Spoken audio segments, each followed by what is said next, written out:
নারকেল কুড়ো, আদা তেজপাতার রস, এলাচ পাউডার আর ভালো খেজুর গুড়, তার সাথে থাকবে দুধ। এইটুকুই আমাদের ইনগ্রিডিয়েন্টস লাগবে। দুধটাকে অনেকটা জাল করে আমি এলাচ পাউডার দিয়ে দিয়েছিলাম, তারপর দিয়ে দিলাম আদা আর তেজপাতার রস করেছিলাম যেটা, সেটা দিয়ে দিলাম। অনেকটা সময় নাড়ানোর পর দিয়ে দিয়েছিলাম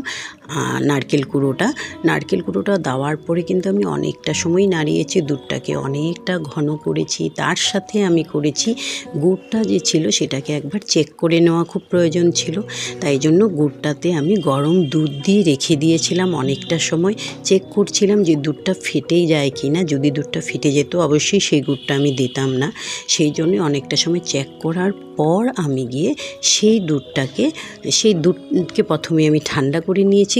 ঠান্ডা করে গুড়টাকে আস্তে আস্তে করে আমি ঢেলে দেব।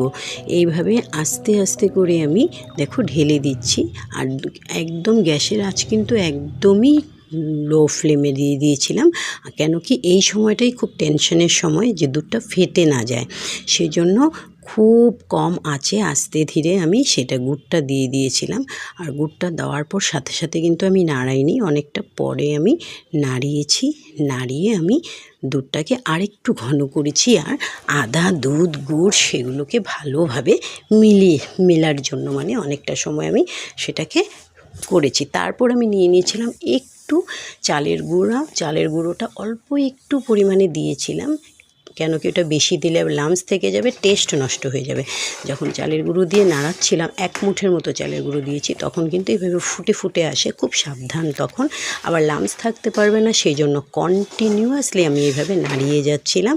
আর এটা একটু ড্রাই হওয়ার পর আমি যে কোনো একটি ডিশের মধ্যে একটু ঘি মাখিয়ে দিয়ে দিলাম, আর মনের মতো শেপ করে নিলেই হলো।